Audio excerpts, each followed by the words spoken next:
So I'm okay from the accident, the hit and run.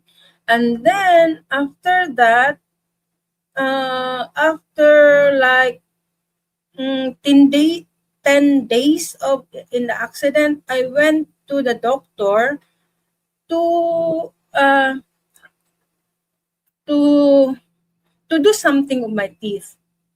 And then suddenly, oh my goodness, that was it's it seems like all my body grounded, very painful grounded like that. It seems like the spark like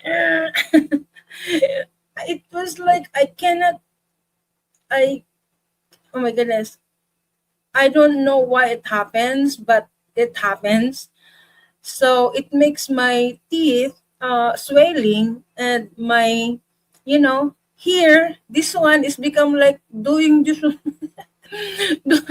Go up here, my nose. I can even touch my nose and my lips. That's really how it happens. Like, oh my goodness, should I go to the doctor already at night?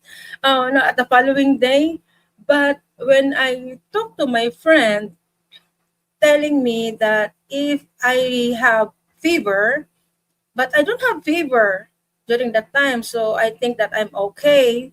And also, I remember the doctor telling me, the dentist telling me that I need to drink this antibiotics like